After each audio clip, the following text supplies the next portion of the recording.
Well, hello everyone. Sunny greetings, hot greetings from the Norisring. We are excited for race day 2, and this man over here is excited as well because Thierry Vermeulen is starting in pole position, your second pole position. So hopefully today you're going to manage to ace it, but obviously it's a long way to go. It's going to be a hot and sweaty race. Yeah, absolutely. Of course, super happy to start from pole position. But like you said, it's a 1 hour race. We have 2 pit stops, so there will be plenty of action. And we will try and stay out of trouble in the front. It seems like it's a little bit colder than yesterday, but it's pretty humid. So nonetheless, it's interesting up there. Yeah, absolutely. A bit windy, humid, like you said. A little bit colder overall, but will still be pretty hot. I'm sure. Well, have a hot race, have a fantastic race. We'll see you later, hopefully, up there. So now here are your commentators. Thank you very much, Verena. Hello, everybody. Welcome back to the Norisring for part 2 of the 82nd International ADAC Norisring Speed Weekend. The DTM, very much the highlight here. We had a very exciting qualifying session this morning. Edge of the seat stuff. We saw Thierry Vermeulen putting the Emerald Fry Racing Ferrari on pole position with a new lap record. We saw Nicolas Bart also scoring a fastest time in his group. And what we thought was putting the Aston Martin on the front row. But I'm afraid to say, all the Nicolas Bart fans, the car did fail scrutineering. It had too much boost pressure allowed on more than was allowed on the Aston Martin. And Nicolas Bart has been disqualified from qualifying and now starts at the back of the pack. So from all the excitement to a bit of misery there, such a shame. But it does mean that Jack Aitken is promoted to the front row. I can hear the people cheering in the UK even now. It is an all Emerald Fry Ferrari front row. Back down to Verena, who's out on the grid. And I'm here with Arjun Maini, who's starting in position 2 in P2 and still getting some energy, some vitamins, ready to go for the race. So hopefully you're going to ace this one. Yeah, let's see. I mean, it should be an interesting start. It always is here. We had a good qualifying, and now try to keep the nose clean in T1 and then take it from there.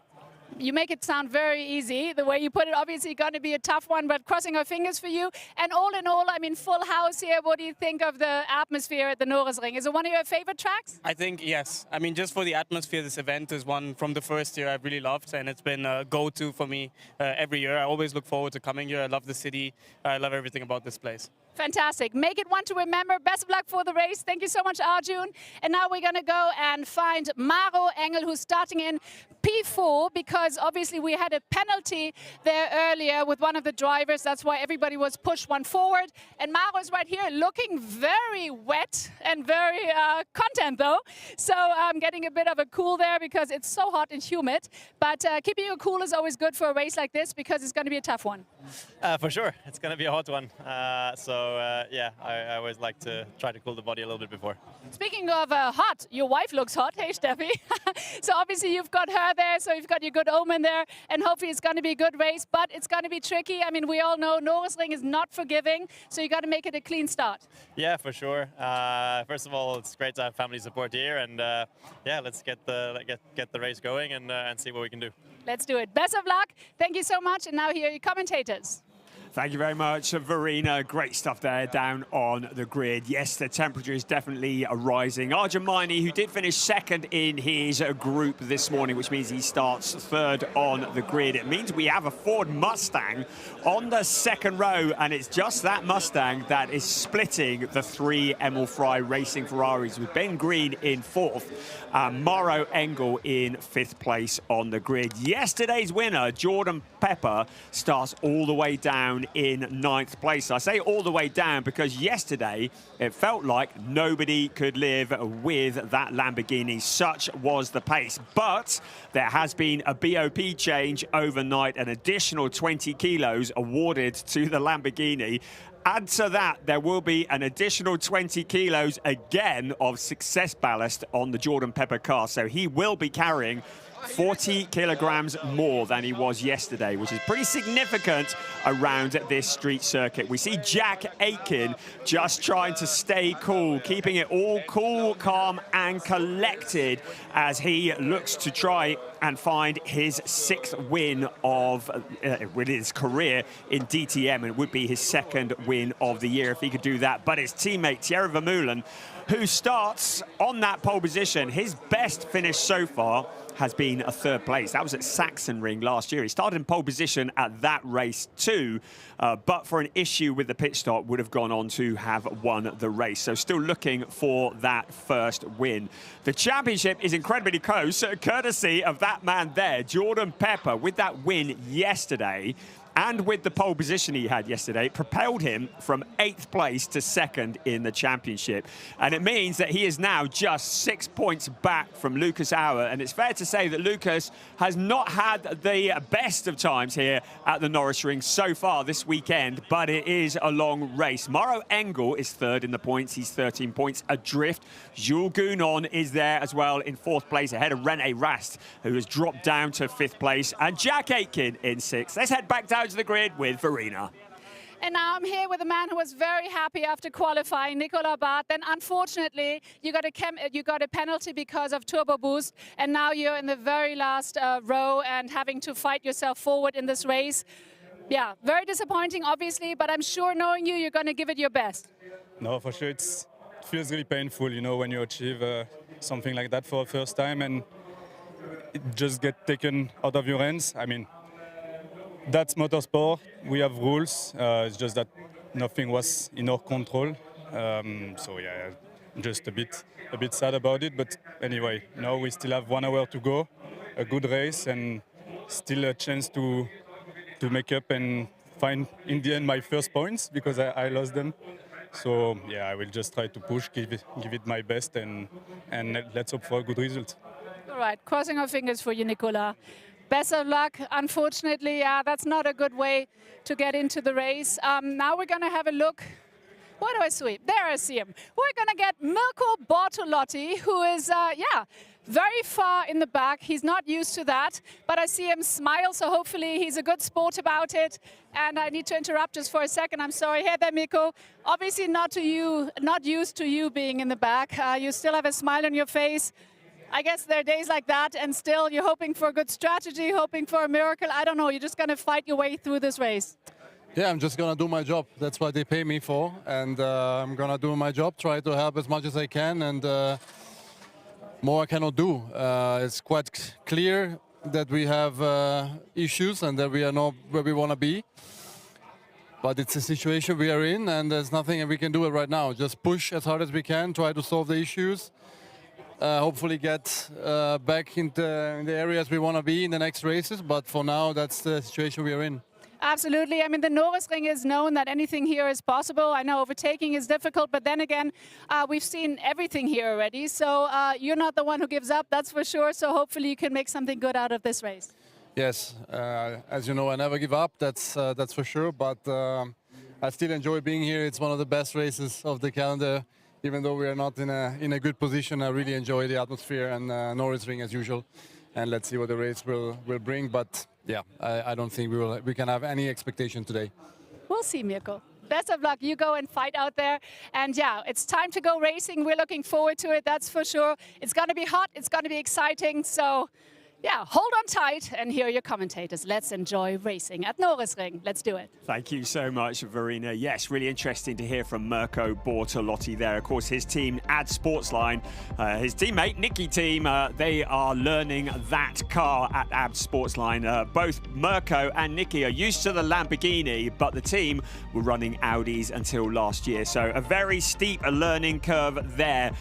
The atmosphere is tense, to say the least. This is something like you haven't seen before, like you've never seen before in terms of motorsport around the streets of the Franconian Monaco. It is tight and it is tricky, and all the drivers very, very much focused on what is to come. This is an unusual race.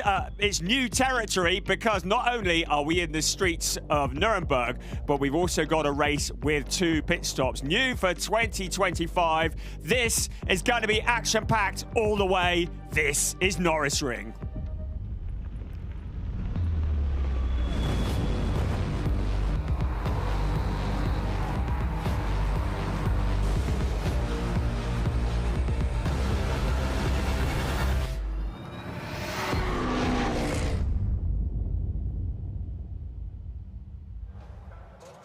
Welcome along, everybody. Welcome to the streets of Nuremberg as we look across the picturesque Duxendijk Lake. We are getting ready for what will be race 8 of a 16-race season.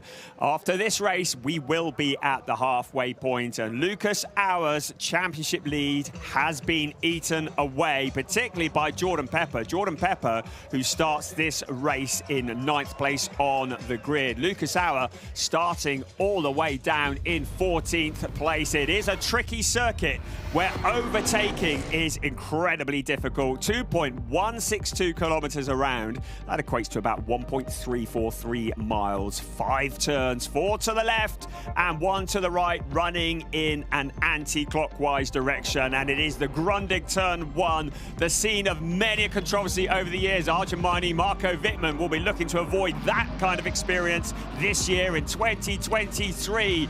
We saw Lauren Heinrich and Ricardo Feller getting up close and personal. Always getting around that first turn is the tricky bit. And once you've done that, you've then got to survive for 55 minutes plus 1 lap. It is a challenge for the drivers. It is a challenge for the cars. There is an enormous crowd here enjoying the air temperatures of 27.1 degrees centigrade, marginally cooler than yesterday, but not much. The track is already up to 33 degrees centigrade. Let's have a look at the starting grid for race 8 of the season. Nicola Bart, having been disqualified from qualifying, starts last with Max Power alongside defending champion Mirko Bortolotti with Luca Engser. A lot to do from there. Nicky Team winner last year has Maurice Schuren for company, and Tom Canada, the youngest driver in the field, has Timo Glock alongside him. Fabio Scherer didn't even make the start yesterday, has Marco Wittmann for company, and championship leader Lucas Auer has Jules Gounon alongside him. Then is Gilles Magnus and René Rast on row 6. Row 5, Aingchan Nguyen and yesterday's winner Jordan Pepper on row 4. Great qualifying from Ben Durr, and Ricardo Feller in the lone Audi. Thomas Breining, former champion, is alongside Mauro Engel, and then Ben Green, good qualifying from him in the Ferrari alongside the Mustang of Arjun Maini. And then another front row for Ferrari, Thierry Vermeulen on pole, Jack Aitken alongside. We've got 3 Ferraris in the race, and they occupy 3 of the front 4 positions on the grid. The championship has closed up, and it's Lucas Auer who leads by just 6 points from Jordan Pepper. Mauro Engel just 13 points back. We are nervous, we are tense, we are excited because there is nothing like DTM around the Norisring. And joining me on air for this weekend only, can't stay away, a voice from the past, ladies and gentlemen, introducing to you Dave Richardson. Thank you very much. There is something so special about this extraordinary place, an extraordinary race. This one, novel as well, with 2 pit stops in it as well. As we look at Arjun Maini, what a great job Arjun Maini did yesterday in the race. What can he do today? Well, we will see in just moments from now, putting it on P3 for qualifying today, and an all-Ferrari front row. And the championship position of P11 for Thierry Vermeulen. Grid position for today's race, though, is P1. As Andy Kopka, then, football world champion from the 1990 and European champion in 1996, says, drivers, start your engines. Let's get ready to rock and roll and soul. The ground starts to shake and the rumble starts as all of these cars, the engines burst into life, and we will get ready for what will be 2 formation laps. It is a short lap around here of about 48 seconds. As we've already mentioned, it is a race that will feature 2 pit stops.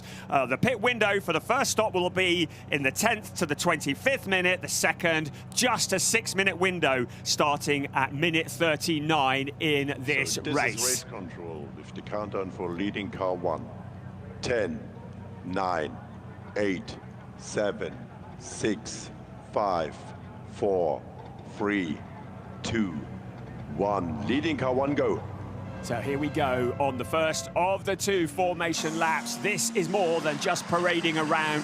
There are no tyre warmers, so an important couple of laps where the drivers will be working as hard as they can to generate heat into the tyres and into the brakes to have as much grip as possible when they reach the Grundig turn 1 for the first time at racing speed. So a lot of work to be done by the drivers here, a lot of weaving, a lot of braking. Heat from the brakes will then transmit through the wheel rims and into the tyres. So a lot of preparation to be done here. It's going to be that charge into turn 1. Just surviving that turn 1 is going to be the first trick of the afternoon. I know we hear the word psyched a lot, but these drivers will use these 2 formation laps to psych themselves into what they're going to do on that first turn. It is a funnel, it is a pinch point here at the Norisring. We've seen really tidy racing from our drivers across the course of this weekend. It's on a knife edge going into turn number 1. It can be oh so different to that, and that's what they'll be trying to avoid. We have teammates occupying the front row, Thierry Vermeulen and Jack Aitken. We've got Ben Green almost as a rear gunner for Thierry Vermeulen. It'll be interesting to see how much of a fight he's going to put up to try and get past his teammate. In the middle of all that lot, you've got Arjun Maini in the Mustang. It's quite an unusual look to the front 2 rows of the grid. Keep an eye on Thomas Preining in the Grello car. He has always proven to be very quick around here. He'll be ready to jump. Also keep an eye on Ricardo Feller. Ben Durr, what a great qualifying he had in the McLaren, so he'll be ready to jump in there as well. Also up there, Jordan Pepper, yesterday's winner. He won at Spa 24 last weekend. He won yesterday from pole position. He's so close to Lucas Auer in the championship now, and he knows that he's starting well ahead of him on the grid. So this is going to be a great opportunity, potentially, for Jordan Pepper to challenge for the lead in the championship standing. So now all the warming up has been done. The cars are given the instruction to grid up, and they are side by side in a few moments. The safety car will pull off into the pit lane, and it will be the job of Thierry Vermeulen and Jack Aitken to lead this field of 24 cars across the start-finish line, and they will then head into that turn 1 at racing speed. It's gonna be 55 minutes plus 1 lap of racing. This is Nuremberg. This is the Norisring, and we are watching DTM race 8 of the season. This 2025 season. 5 red lights go off. We are go! And a great start from Thierry Vermeulen. Jack Aitken already falling back into the clutches of Arjun Maini, but then picks it back up into turn 1. Very well behaved at the front, but Jules Gounod coming to a complete stop. Such as the traffic jam. 4 abreast into the wall. Local driver Marco Wittmann. Who else was that in there as well? But 2 cars into the wall. It's one of the Lamborghinis. Nicky Team into the wall. We could see it. They were coming out of turn 1. And Marco Bortolotti. Both of the AB Sportslide cars into Marco Wittmann. They were 4 abreast coming out of turn 1. The safety car is out. This is not what they had in mind. It's precisely what I said. Every driver will try and avoid into turn number 1. It is a nightmare for Mega Marco, of course. More support here than probably any other driver. There you can see Martin Tomczyk from AB Sportsline running in to try and get a look at what on earth has gone on here. Nicky Team had a torrid time of it yesterday. Now, it looks like there's quite a bit of damage to the Marco Bortolotti car, quite a bit of damage to the Nicky Team car as well. He's trying to get it back, isn't he? Safety car was called for before even 1 lap was completed. It is Thierry Vermeulen, Jack Aitken, and Thomas Preining slotting into P3, getting ahead of Arjun Maini, who's dropped down a place, and Ben Green has dropped down a couple. But here, the safety car leading the cars through the debris. And we've now got a red flag. We've now got a red flag, and utter disaster. Not much you can do, mate. Sorry for that. It's incredible. I think the red flag's fairly sensible. There's a lot of debris on the track, and what we don't want is drivers cutting a tyre. You can see from the body language that Marco Wittmann is thoroughly fed up about the whole situation. You can see it brewing, couldn't you? We're going into turn one, then on the apex, they're already up to 4 abreast. I don't think, I mean, the race directors, oh, look at the state of Nicky Thiem's car.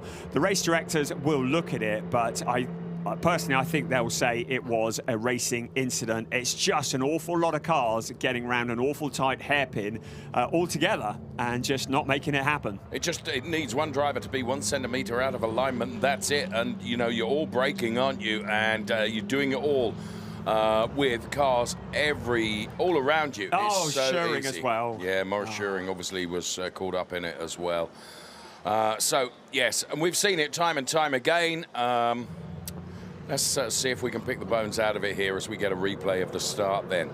And it was a very good start from Thierry Vermeulen. Initially, it was a good start from Arjun Maini as well. He seemed to lose a little bit in the second part of the start, and that was when Jack Aitken was able to go through. Can you pick up what happened here? So Marco Wittmann's right in the middle there. I mean, it was Jules Gounon on the inside who was onto the curbs, and you had the 2 AB Sportsline cars and Marco Wittmann there as well. But you look here at Gounon in the yellow Mamba, you can't quite see it off the shot here, but he comes to almost to a stop and then rejoins and then gives the squeeze to Wittmann, who in turn squeezes Nicky Thiem, and then Bortolotti involved as well.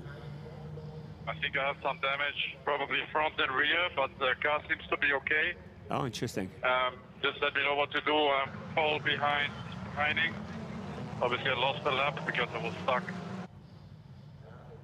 And looking at Maurice Schuring, and he got together with Timo Glock, I think it was, but it was the right-hand side of the Schuring car that clipped Wittmann, who was protruding at that point from the wall, and that just wiped his rear wing off. I'm looking to see who else. Max Powell managed to sidestep it, as indeed did Nicola Bart. But the cars at the back, I mean, it's...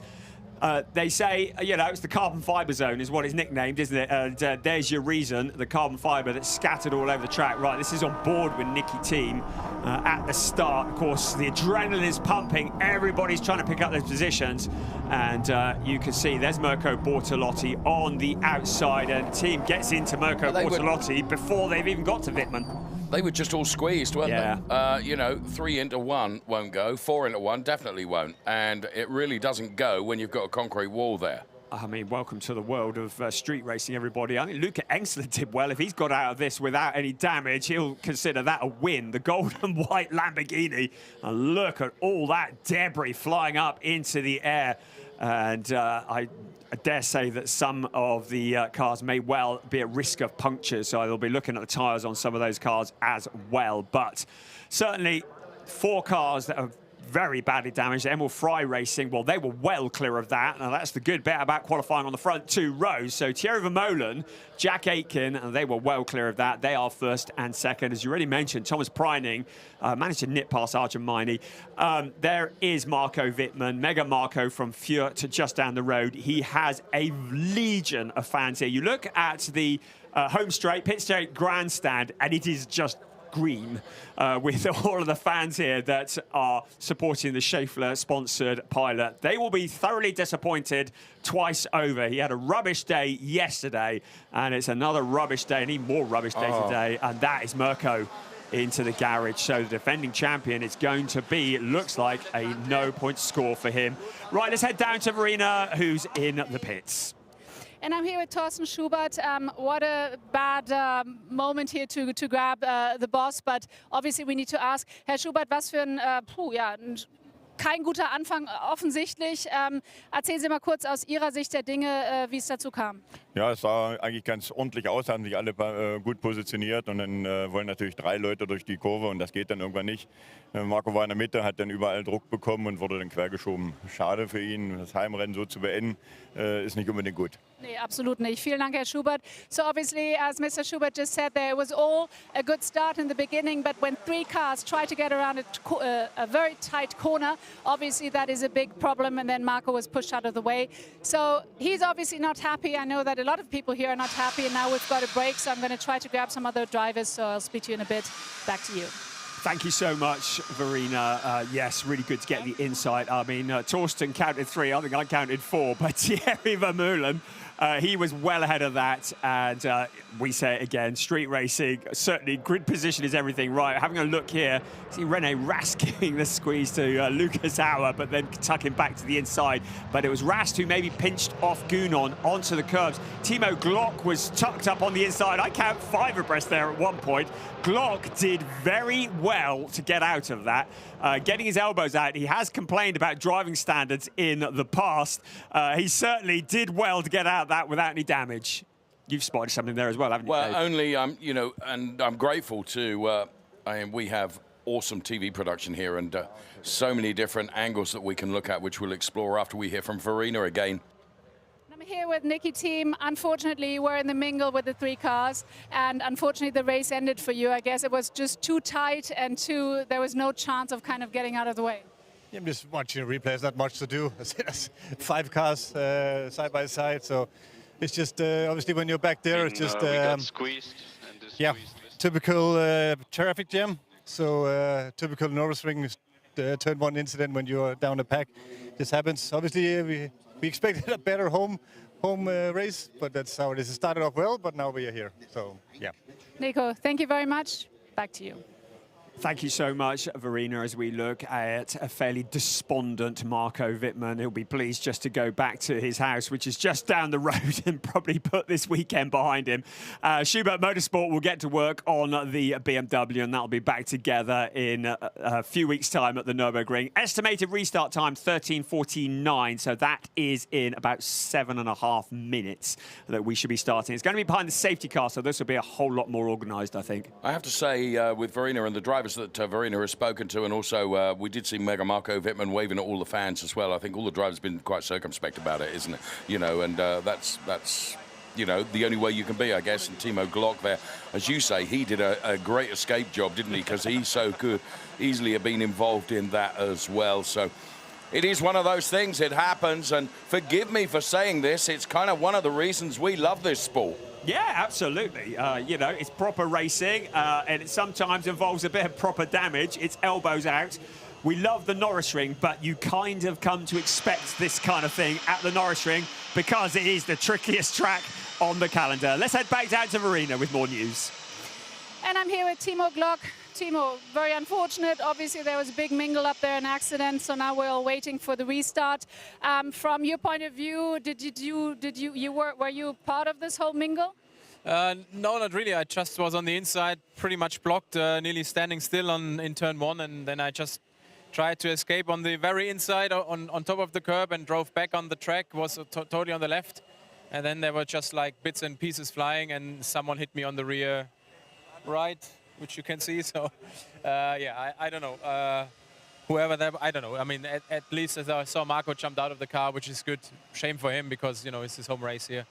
For all the Scheffler fans, a bit of a shame, but good at least okay, because the car looked quite damaged. Absolutely, and I guess when you talk about the Norisring, and every driver always says, we're just going to try to get a clean start and get out of it like that. I guess that is what Norisring is known for, because it's so super tight and city circuit. Yeah, absolutely. It's just very tight, and the walls are very close. They're not moved, so that's part of Norisring, yeah. All right, Timo, thank you so much. Back to you.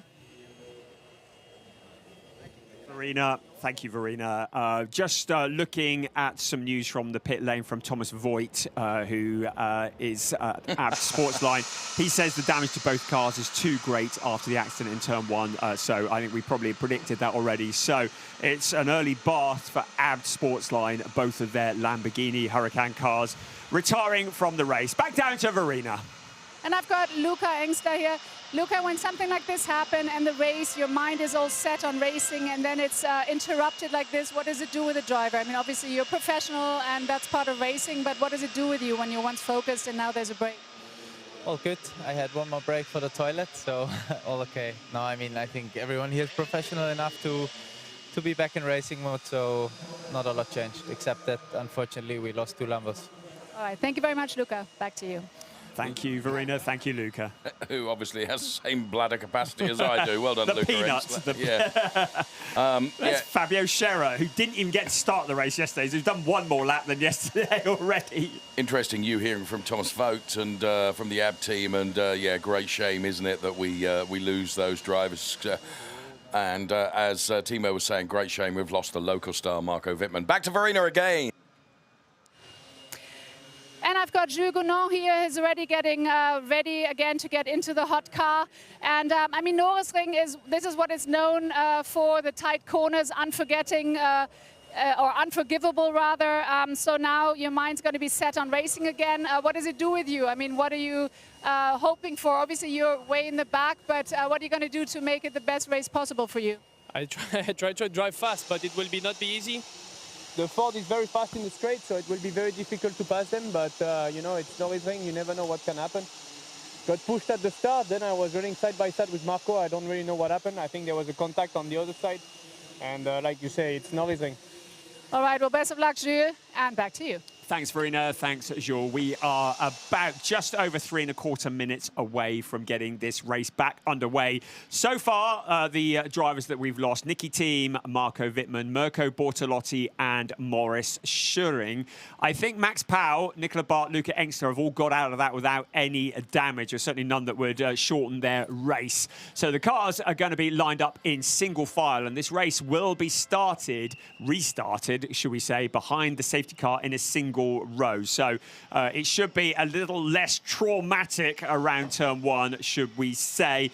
So Gilles Magnus, who has been looking very rapid, is currently showing in 10th place, so could do some good progress from there. Championship leader Lucas Auer is in 12th. He has caught up with Jordan Pepper. This could get personal, couldn't he? So Jordan Pepper in 11th. There is Tom Callender in 13th place. So this is going to be getting going in just a couple of minutes, and we'll be ready to go racing again. The order of the cars that you'll see behind the safety car will be Thierry Vermeulen, Jack Aiken, Thomas Preining, Arjun Maini. Then it'll be Ben Green and Ben Durr, Mauro Engel, Arjan Gerben, Magnus, then Fella Pepper, Auer, Callender, Rast, Scherer, Gounon, Timo Glock, Luca Engstler, and Verena with more news from us live from the start-finish line. And I'm here with Martin Tomczyk. Martin, obviously a dark moment in racing for you, losing both cars. Try to explain it from your point of view, what happened, and yeah. Well, first of all, sorry for the team. Obviously, it's always bad when you lose both cars, actually, right at the beginning. And actually, both cars are in the same crash. But that's a part of the motorsport, as hard as it is. The whole weekend was really unfortunate for us. Started quite in a, I would say, bad way, and ended in an even more bad way. So, yeah. We try to get things together and be back at the Nürburgring. That's all actually what I can tell you. All right, well, thank you very much for taking the moment to speak to us, and back to you. Thank you, Verena. Thank you, Martin. He knows all about the DTM, doesn't he? Martin Tomczyk, of course, team boss at ABS now, and former two-time DTM champion. He knows that there are highs and there are lows in this beautiful but sometimes brutal world of motorsport. Yes, this beautiful sport. And I think you said it earlier, I say it again. I think everyone's been fairly philosophical about it. I don't see people shouting and waving, going, it was his fault, it was his fault. It was a classic Norisring incident. The good bit is we've still got plenty of cars ready to run, and we are getting ready for this race. It's showing 51 minutes 44 seconds on the clock. We'll wait to see what that sets at properly once we get rolling, but the clock will start ticking as soon as we start on this next rolling lap behind the safety car. So having had all that adrenaline built up inside of him, Thierry Vermeulen, we survived the first lap, and then he's getting it going again. Okay, so we are seeing start to lade, and the reason for that will become apparent, I feel sure, in just moments from now. Teams allowed back onto the grid. So okay. Somebody may not have got it going again. Oh, dearie me. So it looked like we were going to get going. And then the start delay ball came out. You know what it's like, you and I saying, you know, you get yourself ready, don't you? Our adrenaline is flowing here. We're ready to get going again. Yes. Imagine what it's like for a driver sat in the car and then all of a sudden, the start is delayed. Yeah. Actually, look at that. That's more assuring. Is he going to be allowed to start from the pit lane? I think he might be able to. They've probably just either removed or gaffer taped the offending part of that wing. So that's a positive for Manthey, the junior team. They might be able to get that car back out there. But teams allowed back on the grid, so there has been an issue. We haven't been told what it is yet. We've just been told start delayed, teams allowed back onto the grid. I'm looking up at the sky. There are big black clouds up above as well. Us up some more, why don't you? Who knows where this is going to go? I have to say, the weather at this event last year on the Saturday provided possibly one of the best races we've seen in modern history of DTM. So I'm not worried too much about the rain, but then I am in the dry. The forecast actually says that the chances of showers are fairly low, but the temperature is dropping. We're down to 27.9 at the moment, the ambient temperature. The car's on the grid, the driver's overheating. Not a clue what is going on, but the teams are working hard with the blowers to try and keep those cars nice and cool. Whatever it is, it's not something that's going to be fixed in seconds because all teams have been allowed back onto the grid. And well, there you can see Norisring is going to be allowed to start from the pit lane. So he's lined up right behind the pit lane lights, then the exit of the pit lane. So that's really good news. Yeah. That's a positive, isn't it? As to what is going on down there on the grid, we're not sure. We are looking to find out as quickly as we can, and then we will be getting this underway. As you can see, race control message, you see it the same as we do, and we have message boards by the dozen into our commentary studio, but all it tells us at the moment is start is delayed and all teams allowed back onto the grid. And, well, that's blindingly obvious because we've seen that. So whether this will be a small delay or a bit of a bigger delay, can't tell you at the moment. As soon as we have any information, we'll bring that to you as we look at the car of Arjun Maini, who I'm just trying to think if Arjun, probably his first experience, initial experience of the Norisring might have been in a single-seater. Quite possibly. I'd have to... No, I'm not. I wasn't asking you to... Where's Chris Hartley when I need him? Encyclopedic knowledge that you have. Yeah. Formula 3? I'm actually going to see if I've got it written down. Right, Arjun Maini, let's have a look. Well, no, I couldn't tell you. I'm sorry. Oh, yeah, I mean, he's done a lot of street circuit racing, but I don't know if he's raced in a single-seater around here. He's certainly... No. I remember him. He's done Macau. I remember him being in single-seaters, and I just wondered because we used to have Formula 3 around here, which was always terribly exciting. But I wondered whether Arjun might have been one of those drivers. Maybe not. Yeah, where's ChatGPT? Right, yes. So the team are out on the grid. I don't know what is going on here. We still have had no information, but I said it earlier on. You have this adrenaline build-up. I mean, from the moment quali finished this morning, the drivers have been psyching themselves up to get on with this, and they're building up till local time, 1:30, when the lights go out and everybody's excited, and then you have that first corner incident, and suddenly you're sat there boiling hot, waiting to get started. You think you're going to go again, and then you get another stop. It plays havoc with your mind. And actually, people who can keep control of their mind and can actually get on top of it have got an advantage. Right, officials there we can see. Let's cross down to Verena, who's very, very knowledgeable about all these things and might be able to tell us a bit more, maybe. So, I don't know if I'm very knowledgeable about this at the moment. I'm waiting for Marco Wittmann to give an interview. I think it still takes about 1 minute. What I heard here from people who know what they're talking about is that at the moment they put another delay out because they're not sure, or they're discussing the fact whether the position of the cars now that they're in, whether they're going to keep them in that way or whether they're going to go back to the original. This is what I heard. I'm not sure right now if that's what's going to be happening, but that's at least what they're discussing now. And I'm still waiting for Marco Wittmann. He's still not here. So how about I pass back to you, and once he's here, I'll talk to him. Back to you. We look forward to that very much, and I thank you for always being there, ferreting the information. So what we have is whether the lineup of cars is correct. I think that's how I understood that, Brian. Yeah, they want to get this right because, of course, once the race has started, you can't wind it back and go, oh, we didn't do it right, let's do it again. You know, so it's important that the rule book is followed. We didn't complete a lap. At least I think the reds were out before we'd completed the full lap. So maybe we will go back to the original starting positions. I think Ben Green will be happy about that because that will promote him a couple of places. We have confirmation that we are going to be going again, the restart, at 13:59 local times. That's in about, I'm just waiting for the clock to tick down, 4 minutes from now. So in about 4 minutes' time, in theory, we should be able to get this thing back underway. Thank you to my production team that worked behind the scenes along with my makeup team. Arjun Maini did indeed a race in Formula 3 here at the Norisring, and it was back in 2015. Oh, dearie me, the man with all the contacts and all the information. I suspect that might be one Mr. Spalek, who's on the laptop in the background. Right, there we go. That's what 5 abreast. I mean, I think 2 abreast out of turn 1 is a bit of a result. What about 5 abreast? Right, back down to Verena. And I'm now here with Marco Wittmann. Marco, what a big shame. I mean, from your point of view, how would you explain how this whole situation happened? Well, a very messy start. Obviously, we all know at Norisring, turn 1 is always very tight. I think at some point we were 4 or 5 wide even.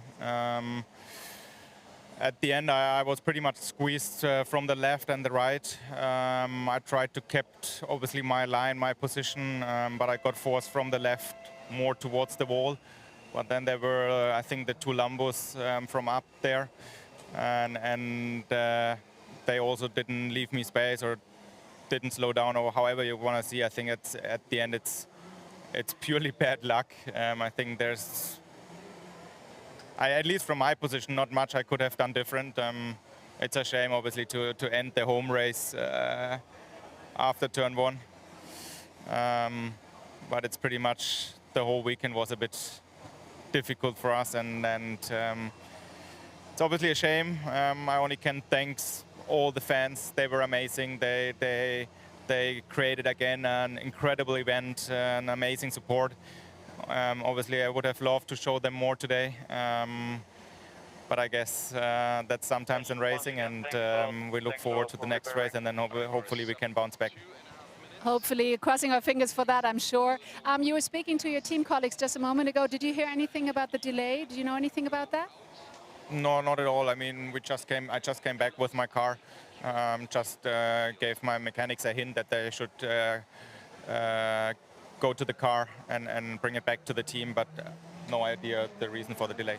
All right, thank you very much, Marco. Back to you. Well, I have to say, Marco, who I think he explained it perfectly, you know. I don't think he did anything wrong. Brian, did he? I mean, he was being, you know, basically shuffled along the concrete wall, and I don't think he could have done anything different. What is interesting is that Maurice Scheuring has been released from the pit lane, so whatever they're deciding in terms of the order of the cars and how they will restart, Maurice is going to be allowed back onto the grid. And I would suggest if he is coming back out onto the grid that it may well be a complete restart, i.e. in the order that they were in before this whole thing started. We have a notification that they will have 2 laps behind the safety car. Whether that is in single file or whether that is 2 by 2 again, I think if it is original grid order, you might think that they would be side by side again. The 1 minute board has been shown. I don't think Marco Wittmann cares too much as to why there's a delay. I think all he cares about is probably getting out of here, going home and collecting his thoughts. I think that tells us in terms of how it's going to restart, does it not? Yes, so the order they were in when the race stopped. So interesting that Scheuring's been allowed to start at the back of the queue. Great news for him, actually. So I was expecting that he would have to start from the pit lane. I don't know the rule book inside out, which is a good thing, really. I think we'll just good to see what happens as it unfolds, but you can see it. So at the moment, the cars are getting ready to go. Jules Gounon on team radio. Safety car. Now they just realized, oh, we cannot put the board 1 minute because we just released the car out of the pit lane. Oh, yo. Oy, oy, oy, oy, oy. That's interesting. So, Jules Gounon, as I just mentioned, I was expecting Schuring to have to start from the pit lane. Well, whatever it is, Thierry Vermeulen has lit up the tyres of that Ferrari to try and generate some heat rather urgently. So we are in the order they were at when the red flags came out. And the clock has continued to count down from that point as well, Brian. So effectively, the race has started. Yes, I get the feeling we may well get the Joker laps added onto this race.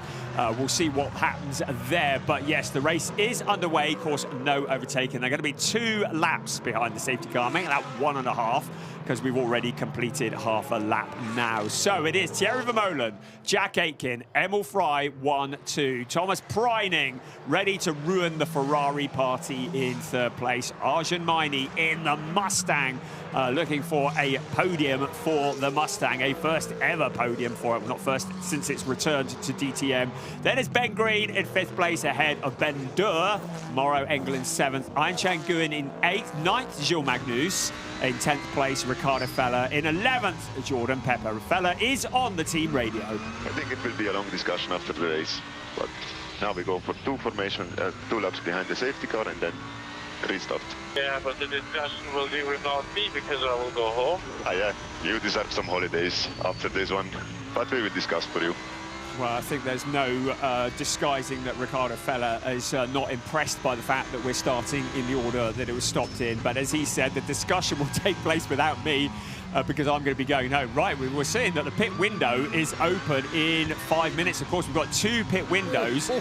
We do have the option to reduce it back to 1 pit window. There is that movement in the rules. But at the moment, we're being told that the pit window will open in about 5 minutes, just under. Which would suggest to me that there's going to be no change to that plan because it's opening so quickly.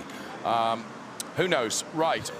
It's a voyage of discovery for all of us here as the safety car is being indicated as in on this lap. So, up to the Dutzendijk turn. We are ready. Let's get this race underway at last. Thierry Vermeulen out of turn 5, weaving to generate heat into the tyres. This is going to be a whole lot more civilised around turn 1, I predict. In towards the Grundig turn they come. Jack Aitken keeping his teammate just in his sights, having a look to the outside. But I said earlier on, keep an eye on Thomas Preining. He's a danger man around here. Arjun Maini looking a little bit vulnerable to Ben Green. Maini in that 4th place. Yeah, Arjun Maini is going to need to make that Mustang a little bit wider if he can to prevent Ben Green from coming through. He's looking very lively indeed. But Vermeulen and Aitken trying to break away a little bit from Thomas Preining running in P3. Talking of breaking, that's precisely what they do once again to put the first lap in the book. And Vermeulen is under pressure here from Jack Aitken, who is right on his gearbox. They may be teammates, but Jack Aitken very much wants to get those points in the championship, as indeed is the case for Thierry Vermeulen. But Jack Aitken looking for his 2nd win this season. He needs to get back up with Lucas Hauer and Jordan Pepper at the top of the points. On board with Ricardo Feller, not a happy camper at the moment, and he moves to the inside of the 007 car. So that's Gilles Magnus, who is relegated down to 10th place. And Ricardo Feller, well, I say he's moved past, but Magnus coming back at him. The Aston Martin has looked very strong here all through this weekend. Just to confirm, we have had the 3 Joker laps added as well. So the new race distance, 55 minutes plus 3 laps. And look at Jordan Pepper now putting the pressure on as well. So Jordan Pepper in 11th place, looking at the back of 10th place Ricardo Feller, who has been relegated once again by Gilles Magnus. That Aston Martin proving very, very strong indeed. Yeah, so as they head along here now, let's see what can Ricardo Feller do differently now going into this turn to try and make it work. And as you mentioned, Jordan Pepper right behind as well. We're on board with Lucas Hauer now. And still, Magnus is able to hold on to that position and deny Feller the opportunity of going through. And Feller really has tried very, very hard and continues to do so. What he doesn't want to do is open a window of opportunity necessarily to Jordan Pepper and also Lucas Hauer and maybe even Tom Callender behind. So, continuing out at the moment, we are less than 2 minutes away from the first pit window opening. It's going to get very busy very quickly. You can see the view on board with Jack Aitken on the left-hand side of your screen. He's looking at Thierry Vermeulen. Maybe wouldn't press him quite as hard as he might some other drivers, but he would dearly like to get that position. But Vermeulen breaking clear away. Yes, about right. 9/10 of a second. I think he's probably, it's going to be over a second the next time they cross the line. But of course, the Emil Frey Racing crew are going to have to work really hard to make sure those gaps remain constant between the teammates after they've done the pit stop. That's very true. The pressure is piled upon them as well as those drivers that are out there trying to perform to the best of their ability and maximise their points haul from this race. Vermeulen leading Aitken and Preining and Meine and Green and Durr and Engel running in P7 at the moment. You can see the rest of the pack coming through here right now. And Ricardo Feller still tucked in that P10 position behind Magnus, who is P9. You can see how bumpy the track is. They come in under braking into turn one. Now that is Tom Callender and Fabio Scherer. Side by side, Callender to the inside. Rene Rast, though, outfoxes both of them. What a move from Rene Rast. Now Jules Gounon fancies some of that as well. Tucked in behind Fabio Scherer towards the chicane, the S, should I say. Rast in front, but what a move from Rene Rast. He saw the opportunity and jumped both Tom Callender and Fabio Scherer. Years and years and years of absolute experience from Rene Rast, who was ahead, but he knew where to position the car perfectly. Yeah, absolutely brilliant. And Jules Gounon tries to follow through, doesn't quite make it stick, but nice deep braking from Tom Callender, but it didn't win him anything at all. And Fabio Scherer, the big loser in that as well. Really great stuff, though. Maro Engel really taking it to Ben Durr now. Ben Durr running in P6 at the moment behind Green. So we will see if Engel is able to find a way by. At the moment, he has been denied. Here is the leading car once again, Thierry Vermeulen, running in P1 and first to the pit stoppers. Right, the pit window is open, so this is a performance pit stop. I have to tell you, yesterday, some of the pit stops were really, really quick. The Come To You Racing team getting used to performance pit stops for the very first time in this season of DTM. 7.4 seconds, so that was not a bad pit stop at all. Yesterday, the pit stop challenge was won by Winwood. It was a 5.873 for Mauro Engel. Right, this is important for Team Landgraf. They will be on standby for Lucas Auer. Also, Schubert Motorsport are getting ready to receive Rene Rast. I think that was Ben Durr in, no, it was Timo Glock in the background for Durr Motorsport. So he's also coming in. Nice early stops. It's a 15-minute pit window. This is the opportunity. Stick in for Rene Rast.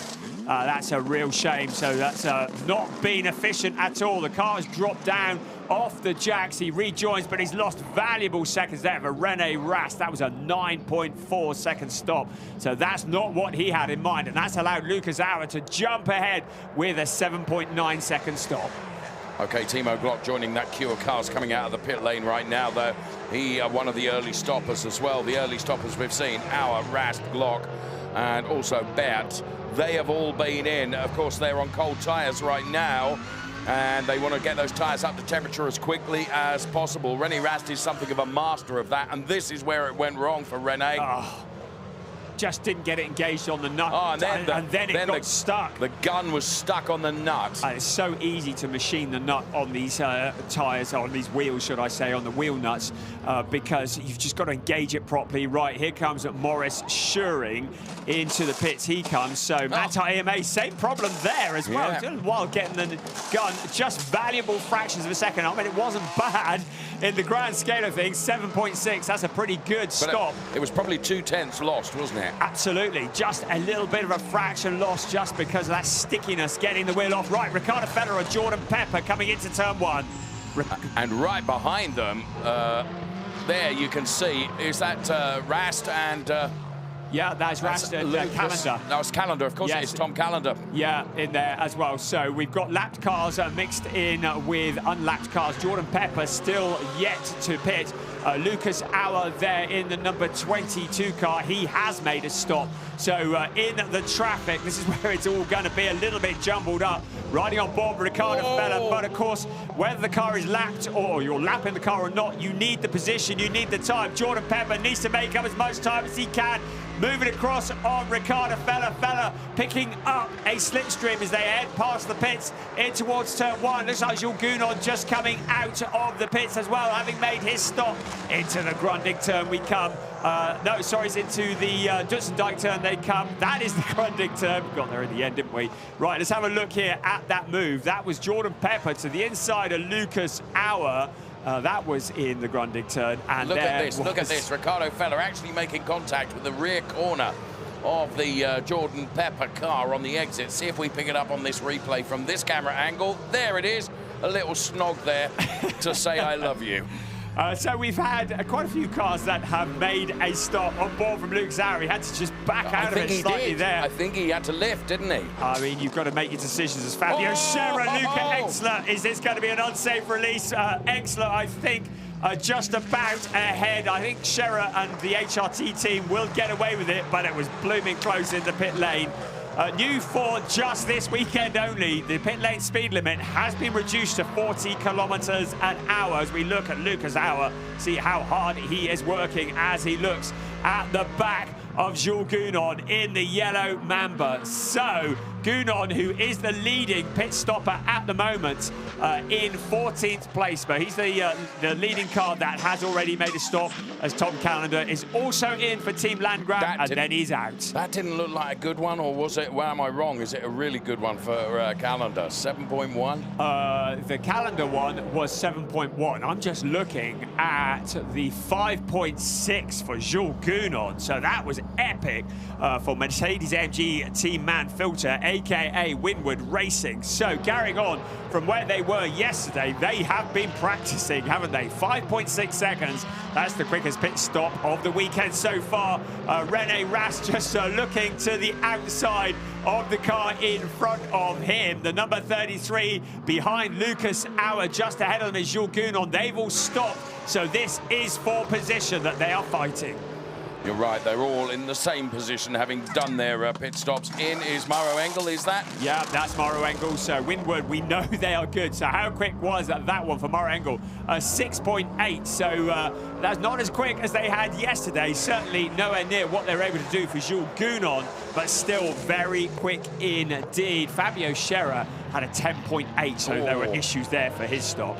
So you can see there how Maro Engel went wide because those tyres just not up to temperature yet, and therefore the grip, he has to tiptoe around a little bit. The order, whilst we've been watching the cars come in, the order remains Vermeulen, then it's Jack Aitken, Thomas Preining. We're on board with Ricardo Fella, or we were just there, as Rene Rast and Lucas Auer. Rene Rast leading Lucas Auer right now. So Rene Rast, hugely experienced, of course, and this is just a replay of how he did it. It's a textbook again, as Lucas Auer made contact there with Jules Gounon, and that played nicely into the hands of the driver of the number 33 car, who said tar. Did Jules Gounon miss his braking point, or let's have a listen.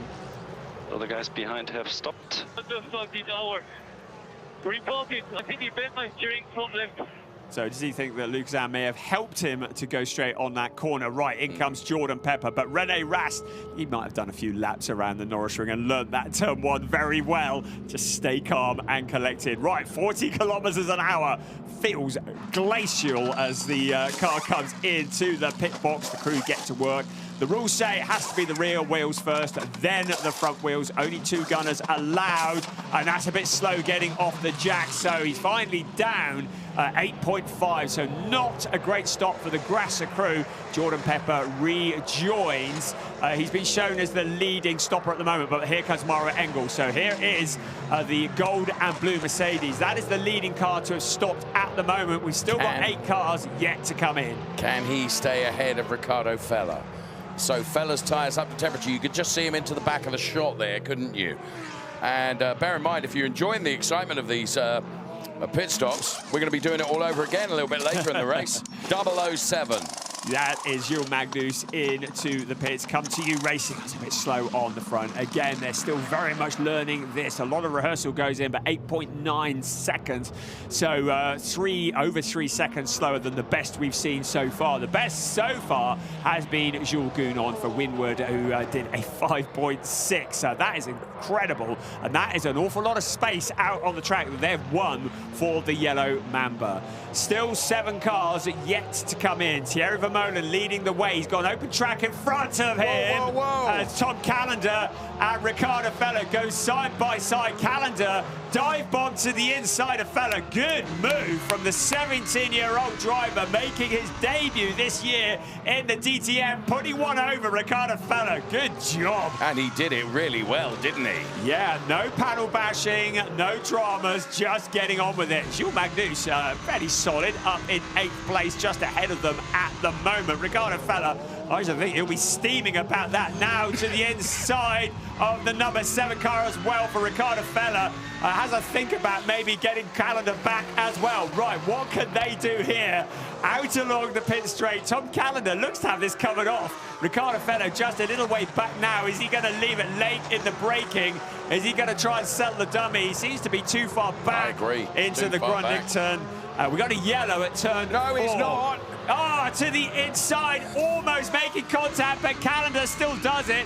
I'm just looking, we've got a yellow, and it's Fabio Scherer who stopped up at turn 4. So these drivers will have to back out of it slightly as they come around past Scherer. At the moment, Tom Callender has this covered off from Ricardo Feller. Our leading stopper at the moment, still Mara Engel. The leading driver in the race is Thierry Vermeulen. We haven't seen what's happened to Scherer. We got a wheel off. This is going to be a safety car for sure. So the wheel at the side of the track, but at the very least, this has got to be a full course yellow, surely. The car's coming out wide. The pit window has still got 5 minutes left on it, but they're going to need to retrieve that wheel. That is certainly a health and safety hazard. That is on the exit of turn 4, and I think it might have once been attached to that Ford Mustang. Full course yellow is out. Right, let's have a look. And Scherer just going straight on at turn 4. Let's have a listen. What happened? Can you bring back the car? Are you all fine? And that, the wheel just detaching itself. So with 3 wheels on the wagon, Fabio Scherer just heads back slowly to the pit lane. And I don't know whether I imagine that damage from that may well mean that they can't do anything with it. We've got a full course yellow at the moment. It means that the drivers have to reduce their speed to 80 kilometers an hour, so strictly no overtaking. Everybody slows down together. This is a good view of Gilles Magnus getting up close to the barriers and detaching the fittings for the front wing a little bit. There is Tom Callender having a bit of wobble, miss corner, but he still manages to keep Ricardo Feller behind him. Right, incident between Callender. Oh, so Callender is perceived to maybe have given the squeeze to Gilles Magnus. Well, the race directors will have a look at that. I mean, that was a squeeze, wasn't it? Yeah. Let's see it from... we're not going to see it from Ricardo Feller really being on board, are we?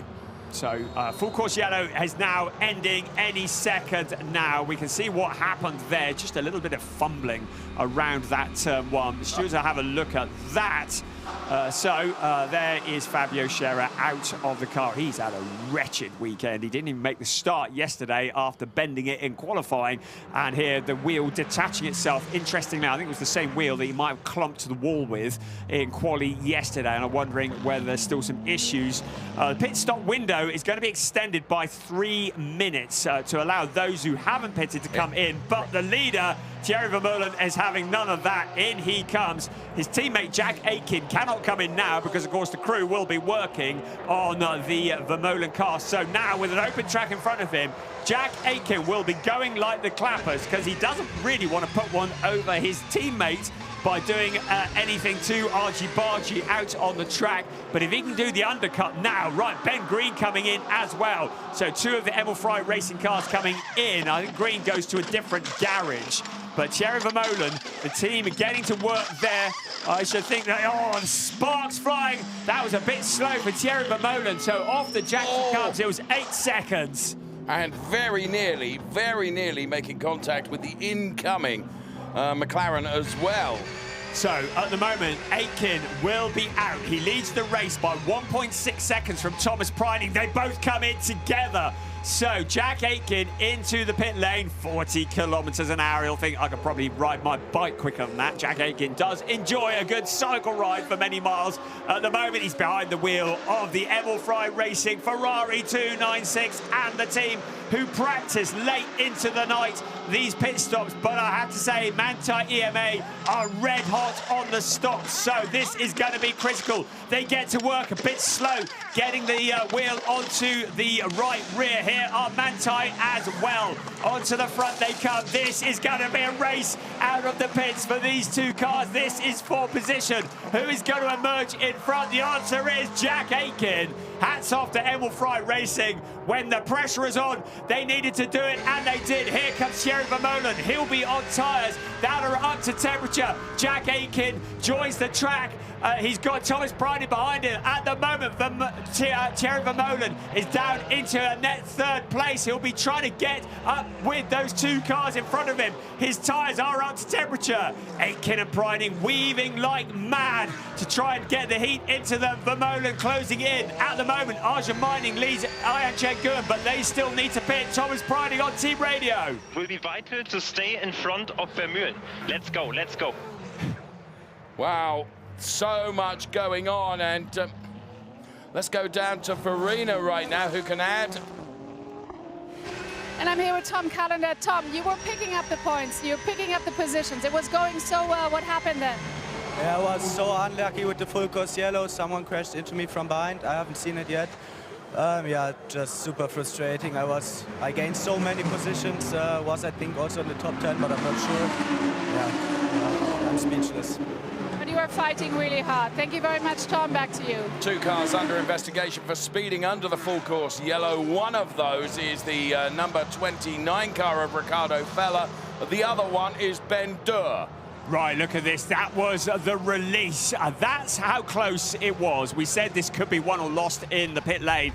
Jack Aitken and Thomas Preining getting very, very close. This is the view from Jack Aitken. He can see Preining moving. Right, the race leader, Arjun Mining, now in for his first stop. Ian Chen-Guyen also came in as well. So Jack Aitken now takes over the lead of this race because Thierry Vermeulen has not been able to get past Thomas Preining. Now they all have their tyres up to temperature. Any passing is going to have to be done on track or during the second window, which will open a little bit later on in this race. At the moment, it's Jack Aitken who's made that jump into the lead. So Thierry Vermeulen just behind Thomas Preining. Right, news from race control. A penalty lap, both for Ricardo Feller and for Ben Durr for speeding under the full course yellow. That's a bit of a disaster. So Ricardo Feller might have been grumpy before this race started. He's even grumpier now because he's got to visit the penalty box. Let's head back down to Verena in the pits. And we lost another driver, unfortunately, Max Powell. From your point of view, why did you have to stop? You had a technical issue, you said? We are struggling with a braking issue since the beginning of the weekend. It's getting a bit worse, and we are trying to find the issue. And now in the race, it was just too dangerous for me to continue because we haven't found it, and the car is not doing what it's supposed to do. So, yeah. We put it back in the box. We start working on it now to figure out what's going on and hopefully find it soon. Best of luck. Thank you so much. Obviously, safety first. Back to you. Thank you so much, Verena. We just saw Ben Durr came in to serve his penalty lap, and Ricardo Feller wanted to do it at exactly the same time, and there was almost a collision. Ricardo Feller had to dive out of it. So Ricardo Feller will then have to do it all again next time around. We kind of need two penalty boxes, really, don't we? On board with Ricardo Feller, he's got Rene Rast in front of him, but we think Feller might need to do it again. Oh, and another penalty for Ben Durr, this time for spinning the wheels on the jacks, and that is a big safety issue, and the steward's very hot on that. So I think Ricardo Feller is going to have to do it this time he's around. indicating the hazards on mean he's going to do it. So almost will feel like 2 penalties for him because he had already done all the prep, slowing down for it, found a car occupying the box he wanted to be in, and then had to get back up to speed. So, as I said just now, he might have been a bit fed up before this race started. He's even more fed up now because Ricardo Feller is going to be relegated even further down. He's in 14th place. There is a form of racing where the last car left running is the winner. At the moment, anybody who's running... don't want to talk about that. At the moment, anybody who's running is in with a good shout of points. We've only got 17 cars. We've lost Gilles Magnus, Tom Callender, Max Powell, Fabio Scherer, Mirko Bortolotti, Marco Wittmann and Nicky Thiem. There is Maurice Schering's dad, Gervin, who was looking on at his phone. I think he's probably watching the Grand Prix from Silverstone because Maurice Schering's currently in 15th place, but he's charging forwards. Gervin, look at the screen. Your son is on a mission. He's up behind Ricardo Feller as Spencer peels off for one of his many penalties that he's picked up. So Maurice Schering now putting the pressure onto Ricardo Feller. Just ahead of him is Luca Engstler. Also in that shot was Thomas Preining's dad as well. And of course he'll be happy with Thomas's progress. P2 at the moment, splitting the Ferraris of Aitken and Vermeulen. And Arjun Maini is steadfast like a rock, really, in P4. Brilliant stuff from Arjun Maini, looking for his best ever result behind the wheel of a Mustang. He has been a podium finisher in the past, but that was behind the wheel of a Mercedes AMG. Currently in 4th place, he'll be wondering whether he can do something about Thierry Vermeulen. Unfortunately for him, Vermeulen is some 6.3 seconds up the road. There are your 1, 2, 3 running in the same shot. If I was going down to the betting office now, I would not know which one of these 3 I would be putting my money on. Just to keep the interest at fever pitch, we're not so far away from the second pit stop window opening, which of course is a chance for us to repeat all the drama all over again, which is fantastic for us. The entertainment value of this DTM race knows no bounds, truthfully, and whoa, Thomas Preining nearly knowing no bounds as he tries to wrestle away the lead of this race from Jack Aitken. The margin between the two of them is literally 6-7 tenths.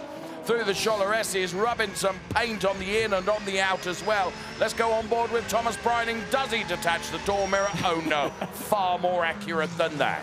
The night is young. Look at Arjun Maini all getting out close to the wall as well. So if the race finished now, Jack Aitken would be 1 point off the lead of the championship behind Lucas Aram. That's Luca Engstler, who's got problems. It looks like a puncture for the Lamborghini, or is it damage? Whichever it is, it looks like Engstler's fairly miserable day so far has gone from bad to worse.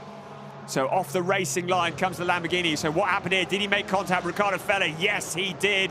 I think that will have been a puncture on the left rear.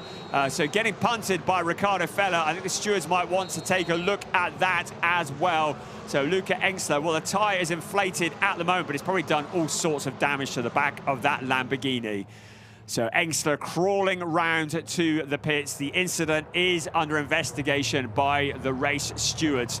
But before we saw that, to remind you, the championship could be even closer at the end of this race. If Jack Aitken can stay in front of Thomas Preining, that's a very big if, because Preining looks like a man on a mission at the moment.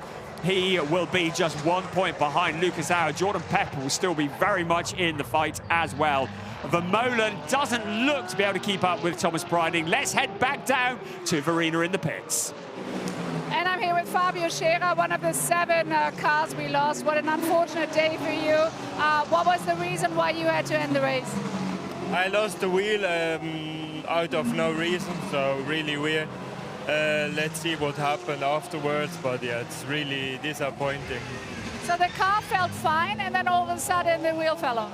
Yeah, like a nut broke or anything, so let's see. All right, thank you very much, Fabio. Back to you. It all felt fine and then it didn't.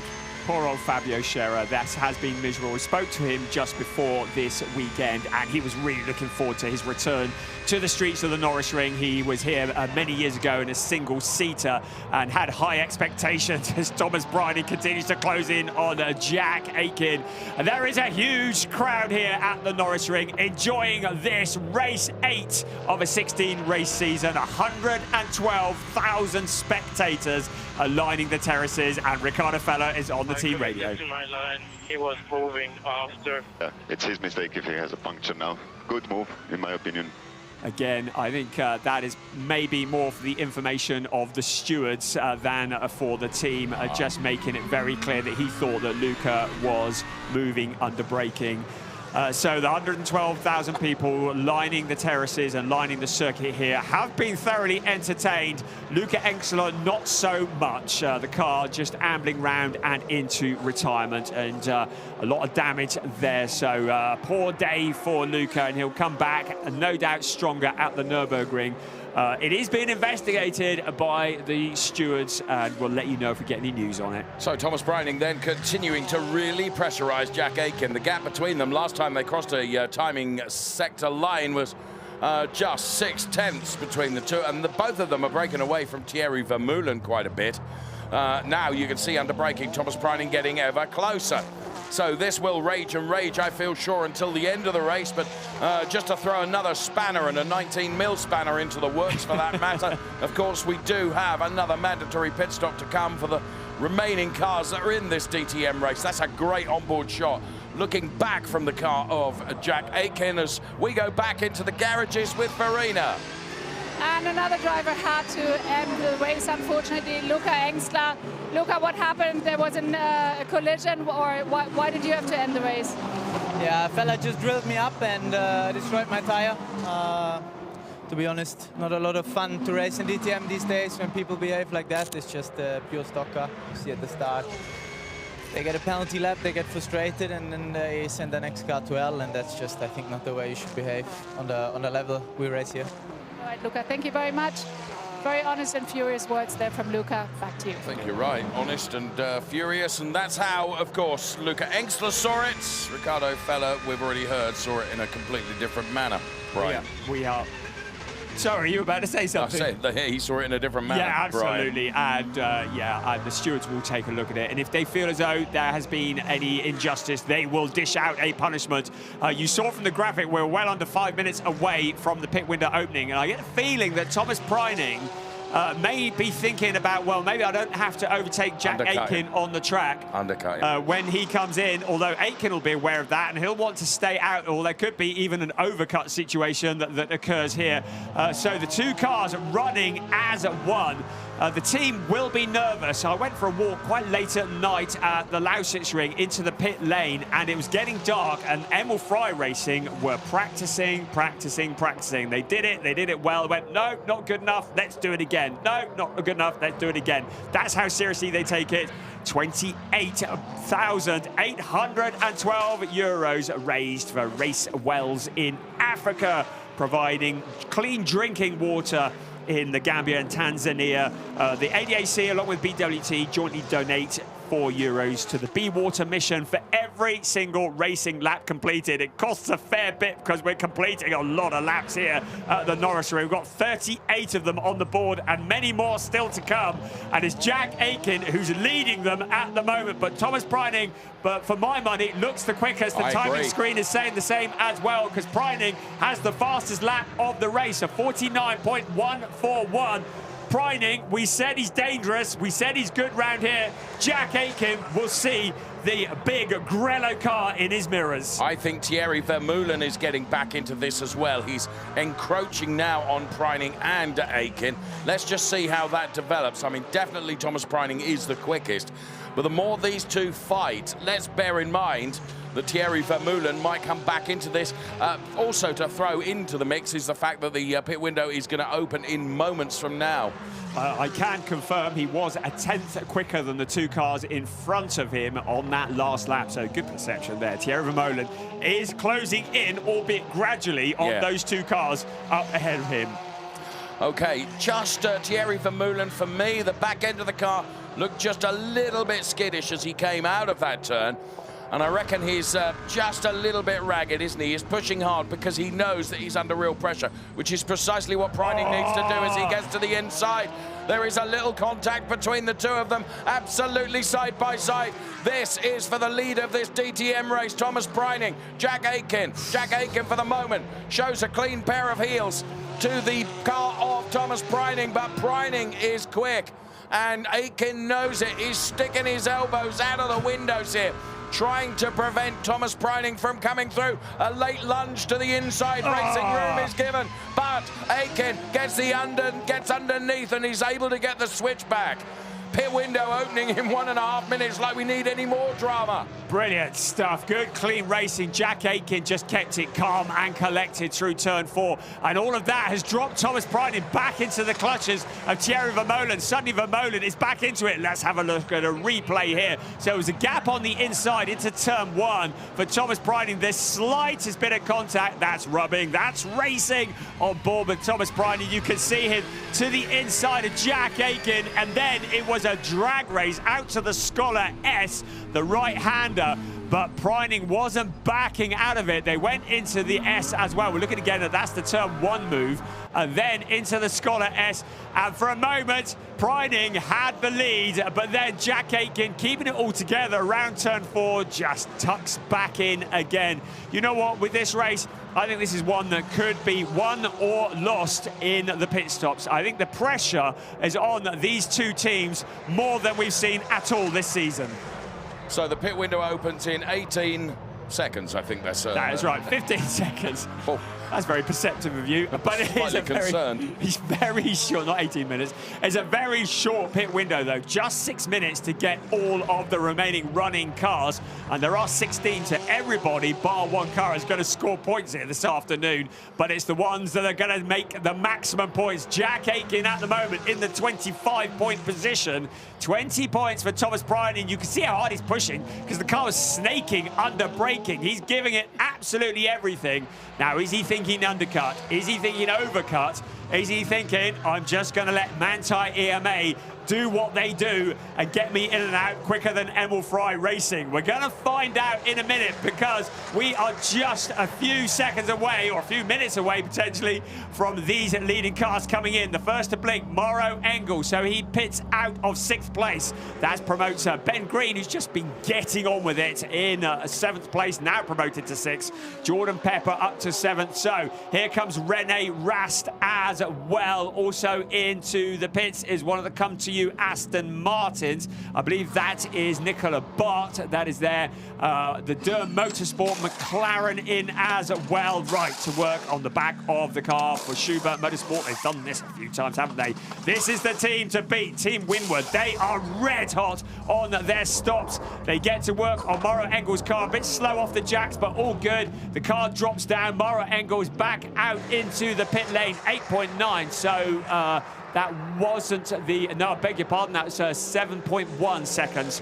8.9 was for Timo Glock for Durham Motorsport. So he rejoins the leading cars. That's what we're looking at, though. Jack Aitken, Thomas Preining. You can see on board with Thomas Preining on the left-hand side of your picture that he is keeping Jack Aitken very much in sight. He is about 0.4 of a second back. First, second, third in the background. These are the 1, 2, 3, the podium positions at the moment. Is Preining going to get the job done out on the track?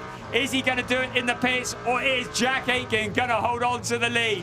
They all stay out for one more lap. In towards turn 1 we come. There's Jack Aitken up ahead, on board with 2nd place, Thomas Preining.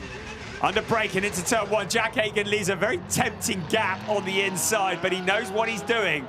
Keeping it calm, driving with his eyes ahead, not staring at the mirror. Into the Scholar S, the right-hander. The first two having broken clear of Thierry Vermeulen once again. Still yet to come in. They've got 3.5 minutes in which they both need to come. In fact, all three need to come in. Mauro Engel is our leading stopper at the moment. We've still got 10 cars that will need to come into the pit lane in the next 3.25 minutes. The tension is electric. They're still staying out. Yeah, absolutely. So what have we got? 3 minutes before the pit window opens. There's the potential there for quite some laps, isn't there, before they absolutely have to come in? Yeah, I think potentially maybe 4 laps. Into the Grundig turn 1 again. That's first, second, third. They are well clear of 4th place at the moment. There is, it was Maro Engel just coming through the picture in the background in the number 24 car.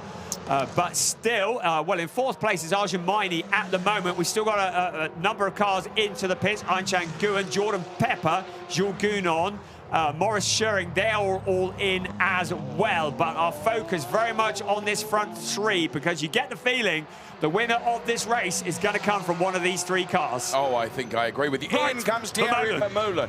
Yes, so Vermeulen in. So Emil Frey are going to service the number 69 car first. That's Aichan Nguyen. He's got a problem.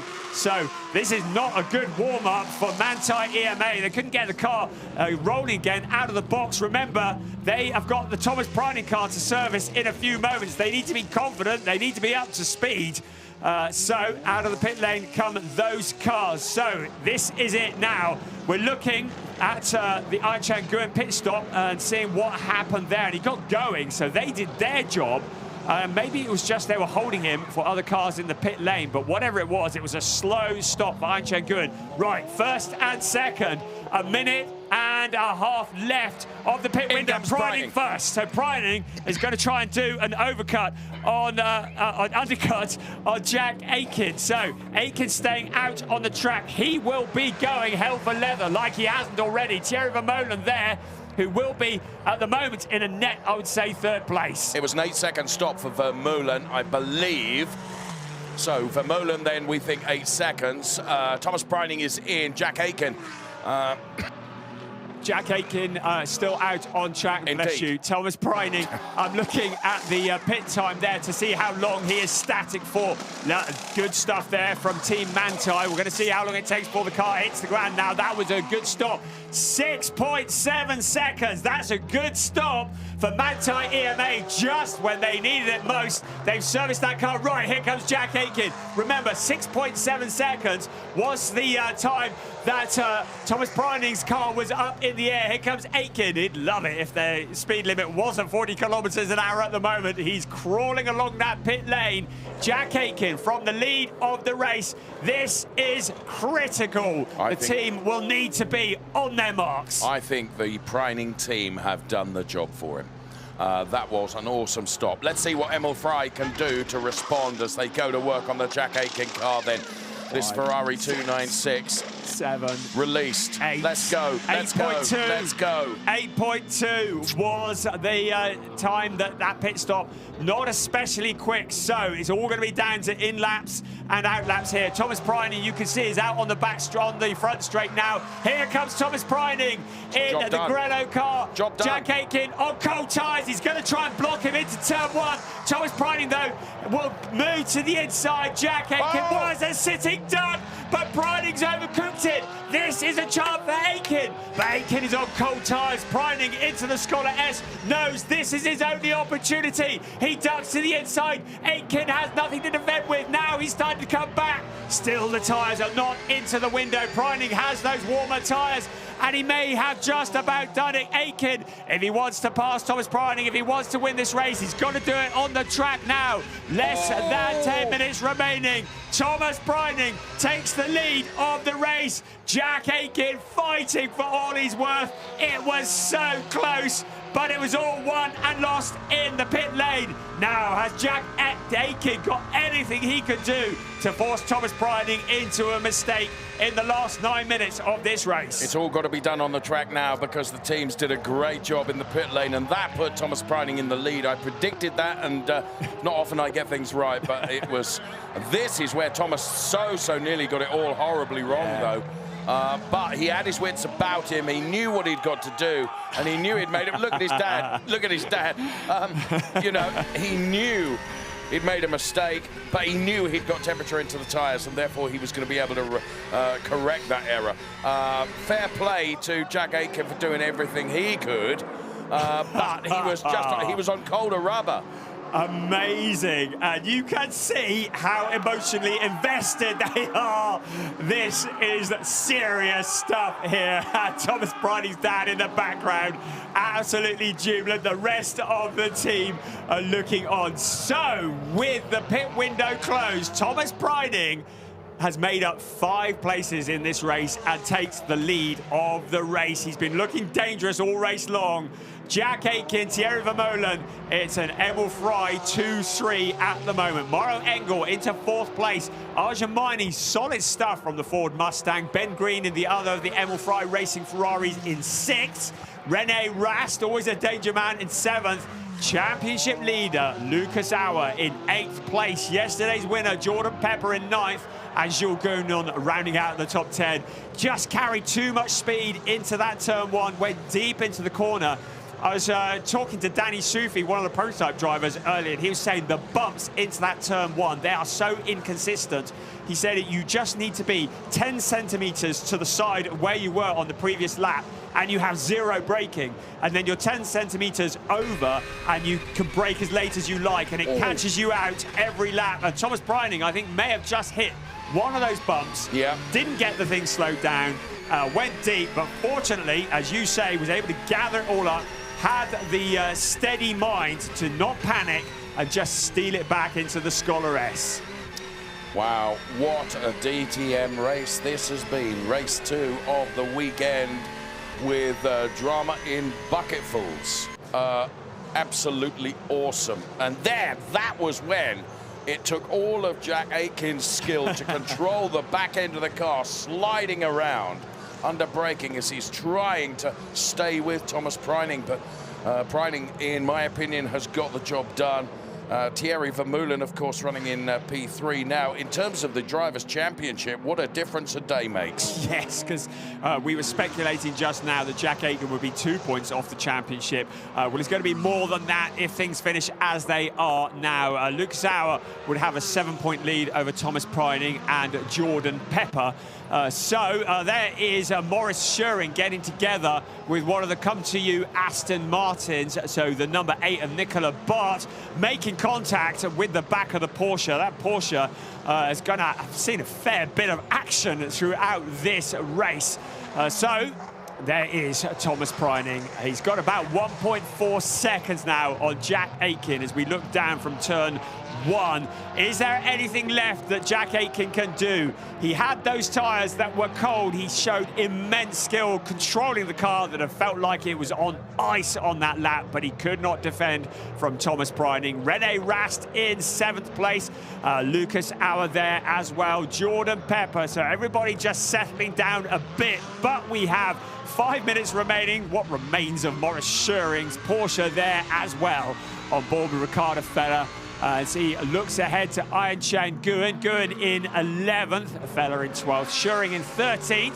In 14th place, Nicola Bart. Ben Durr in 15th. The only car that's running that won't score points at the moment, as things remain as they are, is Timo Glock. He is in 16th place, clearly struggling.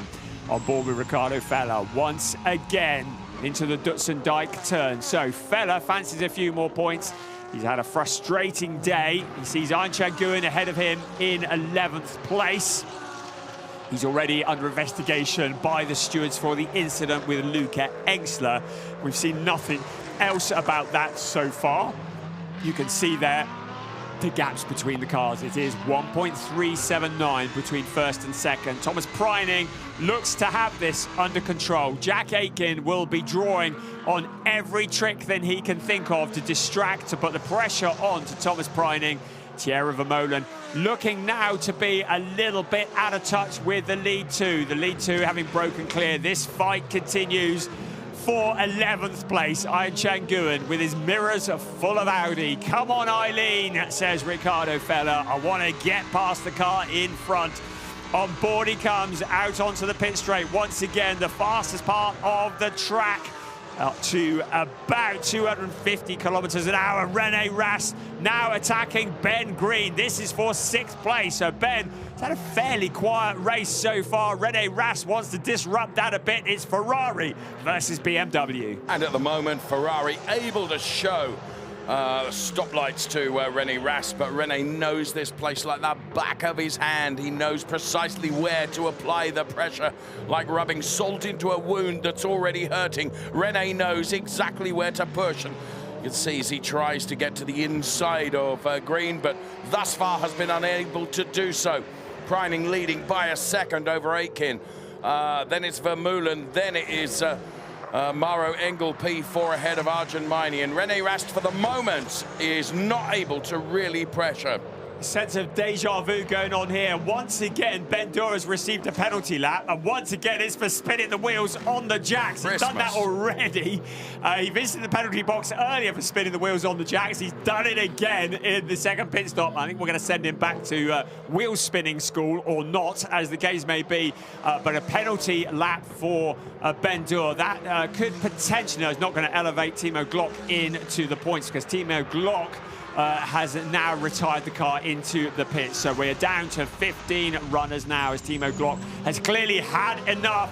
Arjun Gurn's had enough. Ricardo Feller monstering him around the corner. So we've got a couple of battles we're keeping an eye on. We're keeping an eye on Ben Green in 6th with René Rast behind. And we're keeping an eye on Ian Chen-Gun, Ricardo Feller. 2 minutes remaining, plus those 3 joker laps.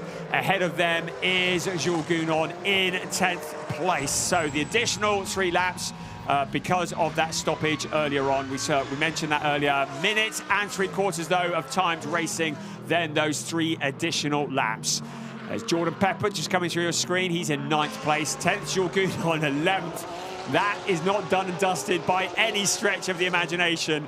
Ricardo Feller has got the bit very firmly between his teeth as they head out towards turn 4. Extraordinary racing we've seen all the way through the pack today in this DTM, as we run with Ricardo Feller on board, continuing to chase down this car, and thus far has not been able to find a way through or by. I have to say, Jock Aitken and his son Jack have not given up yet on this win. 1.090. So I think Jack is braking as late as he dare, giving it as much as he can. 1.043, the gap between first and second.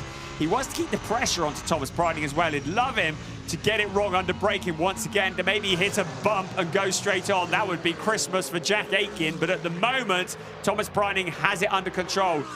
Aitken takes maybe a couple of hundredths out of, maybe 100th out of the lead, but not enough to make a challenge. This is a fight that's gonna keep going on.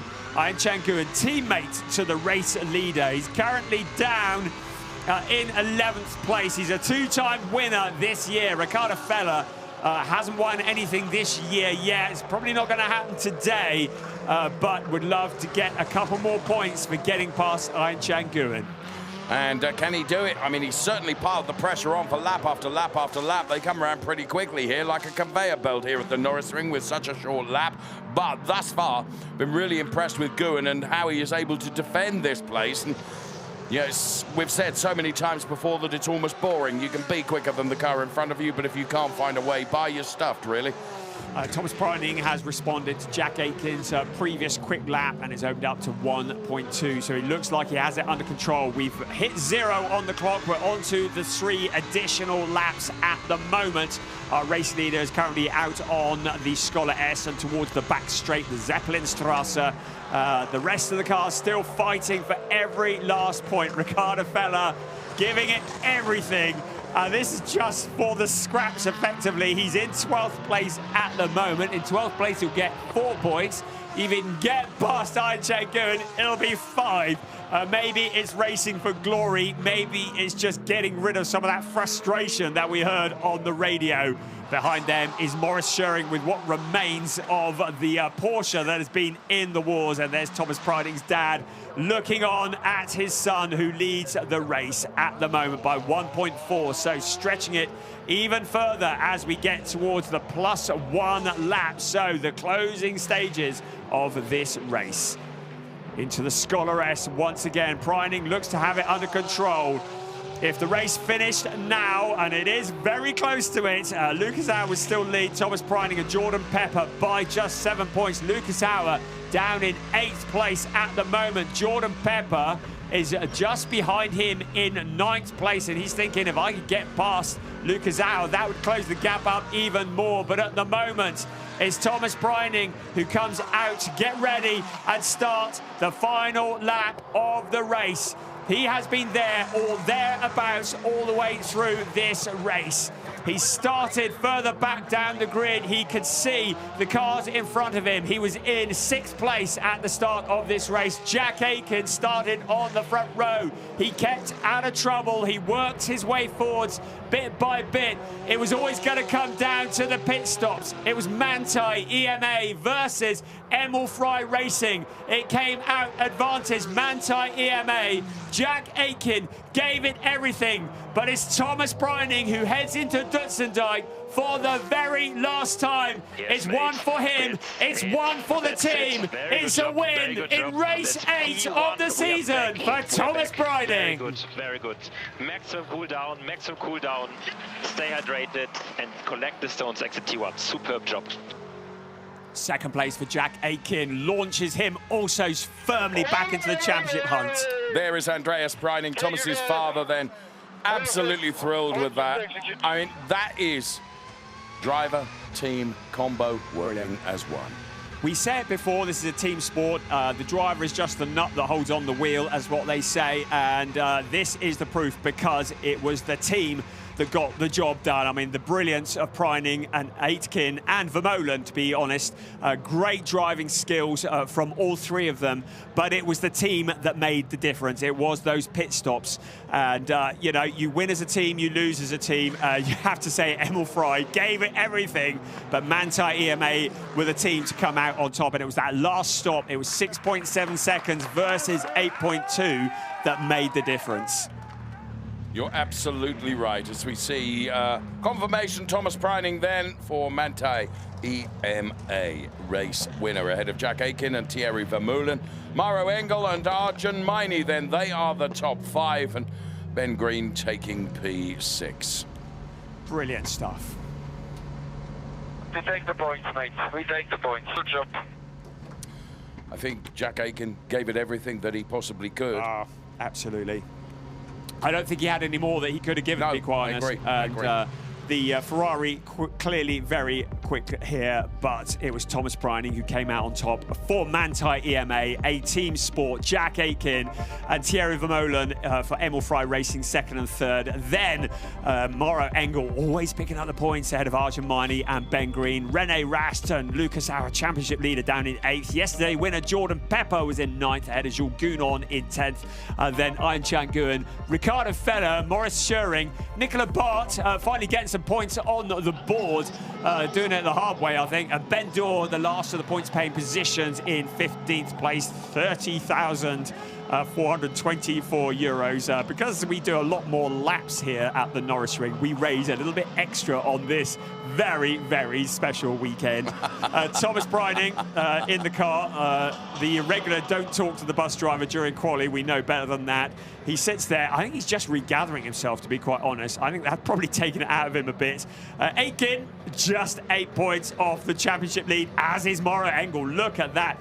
Coming into this weekend, Rene Rast was right behind Lucas Auer in the championship, now down to 6th. It all changes in the blink of an eye. And that's what we love about it. You know, it can be so different, can't it? And that's precisely what's happened now. 109 points, as you can see, is maximum points haul in the championship so far. But there are so many drivers in contention. And in any one weekend, it can change dramatically. And it can change within the 2 races across a weekend. Actually, at the end, we got the first podium. Thank you for all. Thank you. He's going to have to wait just a little bit longer for that first win. He came so close at the Sachsenring. He started on pole. He finished in 3rd. There's a little bit sense of deja vu here. He started on pole in this race and he finished in 3rd once again. But Thierry Vermeulen's day will come. There is no doubt about that. But it's another 3rd place at the moment, a 2nd ever podium for him. I say Thomas Breining getting out of the car a bit gingerly. Do you think this might have taken it out of him a little bit, emotionally and physically? Yeah, and also he's probably waiting for his, waiting for his engineer there. I don't know whether, I don't think he needed assistance out. I think you're right, Brian. I think just emotionally that it really did, as he's embraces his dad. You know, Thomas is a great racer. He's keeping his crash helmet on. I just think that you're right. I think your perception is correct, that it just meant a lot. He had to work blooming hard for it, Brian.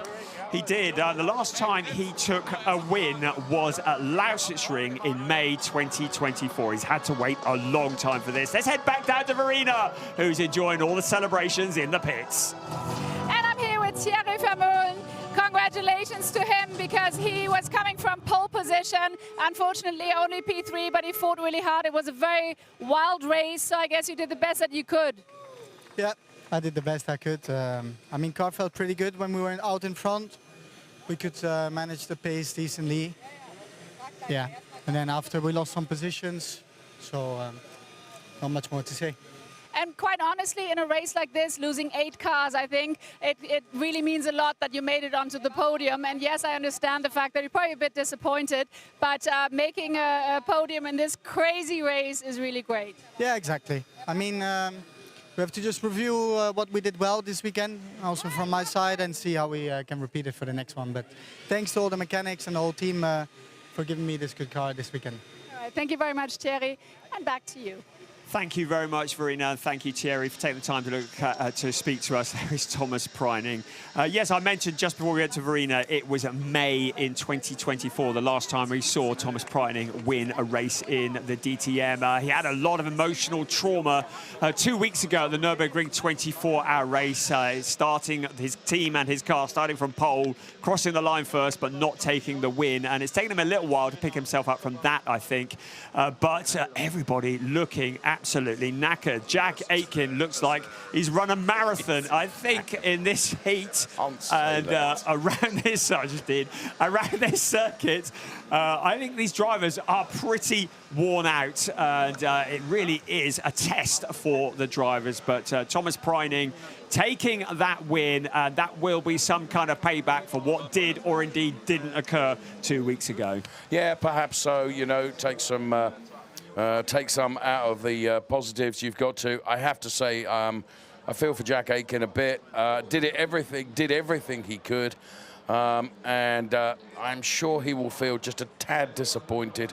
But for Thomas Preining, who just blitzed everything along with his team, richly deserved race win. So I'm sure we're going to be hearing from Jack. We'll be hearing from Thomas as well. But the order and the drivers that you will see on the podium will be Thomas Preining, Jack Aitken and Thierry Vermeulen, in that order for 1, 2, 3 in this second DTM race here at the Norisring. And a shout out to Nicola Bart after all the highs and lows of today. Comes home in 14th place and scores points in the DTM. I know it's not what he had in mind after quali this morning, but still coming away with his first points of the season. And that is really good news for the Come To You team who run that Aston Martin. And everybody leaning against the barrier. I generally think that this has been exhausting on every level. And you think we had what we thought was the start of the race, then the stop, then we thought we were starting, then we stopped. It's been a long old affair. It was an hour and a half ago that we took the original green light for this race. The drivers have been put through the ringer somewhat since then. It was drama-filled, wasn't it? Drama-filled race, no question about it. And as you say, they really were rather put through their paces, I'm prepared to say. Here we can see then the top 3 in super slow-mo for Emil Frey Racing, taking P3, Thierry Vermeulen. And now he is in the Verstappen.com car that is fielded by Emil Frey Racing. Another Emil Frey car with Jack Aitken at the wheel. But who could live with the 2023 champion today? The answer is no one. Now, Thomas Preining will step on the top step of the podium in just a few moments, and he'll feel like he's earned this one. So, announced out onto the podium, here comes Thierry Vermeulen. He jumps onto step number 3. Looking a little bit subdued for it, as he did when he got his 3rd place at Sachsenring last year. Probably had higher hopes coming into this race. Jack Aitken, always smiling, such a popular driver, brings a legion of fans from the UK and around the world as well. We love having Jack in the DTM, and we love having Thomas Preining in the DTM too. What a character. The Austrian driver will step to the top step of the podium, a multiple winner, a former champion, and another win at the Norisring. And a member of Manthey EMA. Boy, do they deserve that trophy today, because the team really did play their part. They always do. They're up all night preparing the car, but they made it work today.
He won here in 2022. He won here in 2023. Now a three-time winner around the streets of the Norisring in the DTM.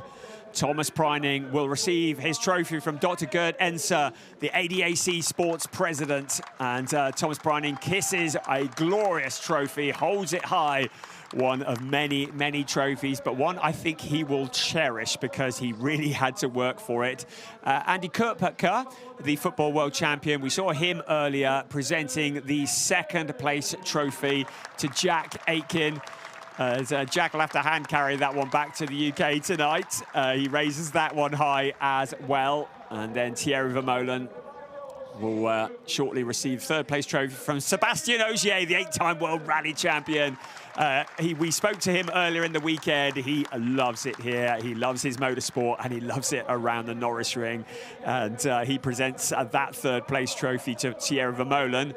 Then there'll be one coming for the team. So the team trophy to be presented, don't drop it, to Emil Fry Racing. And boy, do they deserve that trophy. We were just talking while the national anthem, very disrespectfully, was playing, and we just agreed this was absolutely about the team as well as the drivers. This is the one the team needed to get right, and at Manthey EMA, they certainly did that, and they have earned that trophy as well. The drivers pose for the photographs before the celebrations will start. While we have a moment, I will just mention to you that we have about 5 or 6 weeks off before we head back to the Nürburgring in August for round 5. Round 6 will be at the Sachsenring. That's in August as well. Round 7 will be at the Red Bull Ring in Austria. Keep an eye on Thomas Preining there, 12th to 14th September. And the season comes to a close at Hockenheim at the end of, or middle of October. That'll be races 15 and 16. So we've got plenty to go yet. We are at the halfway point of the season, but the championship is very, very much like a roller coaster. Nobody is running away with it. We still have no clear identity who the champion of 2025 might be. And that's why it's so compelling, isn't it? Bottle drop completed successfully, complete with our camera on it. So we go back into the hustle and bustle of the action on the podium. Here's Verena. And I'm here with Thomas Preining. We need to go here and have this in the backdrop. But a very happy Thomas Preining, soaking wet. The champagne is probably stinging in the eyes, but it was all worth it, right? Because you made it.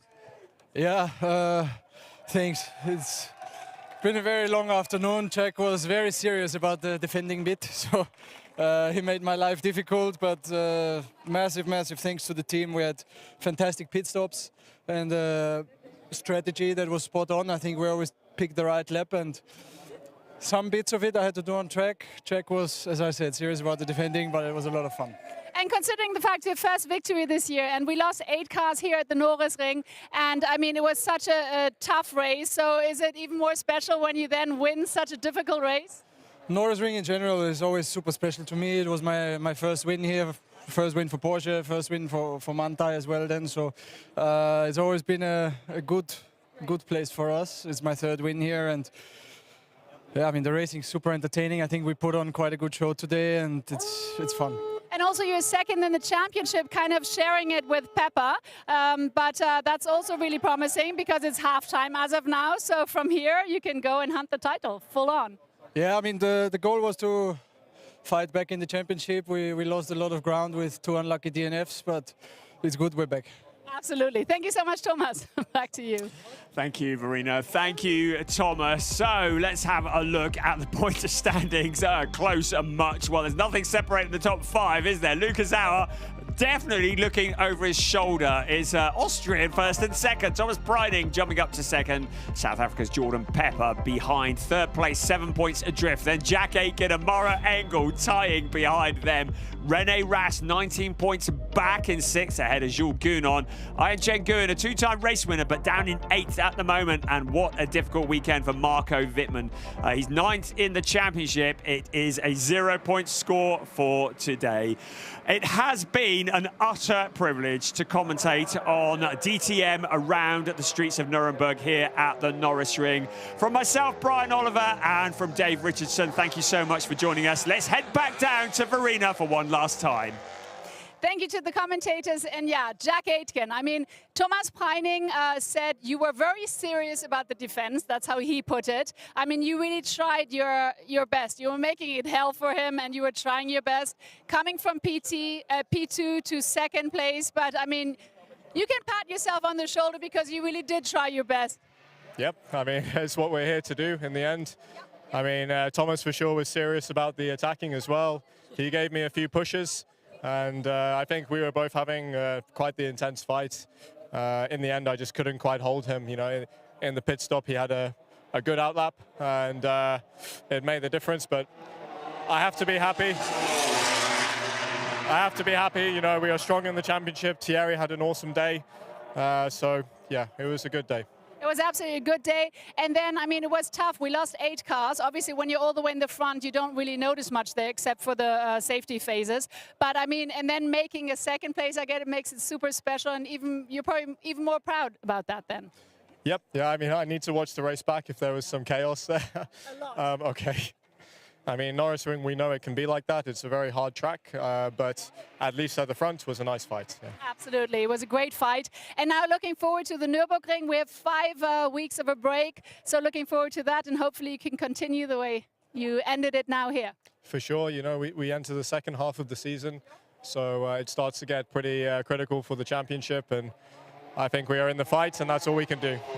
Absolutely. Looking forward to that. Thank you so much, Jack. And yeah, the leader of the championship is Lukas Auer, halftime champion, and it's going to be super exciting. So yeah, 5 weeks, and then we're back at the Nürburgring. See you then, and now here are the highlights. Enjoy, and bye-bye from the Norisring.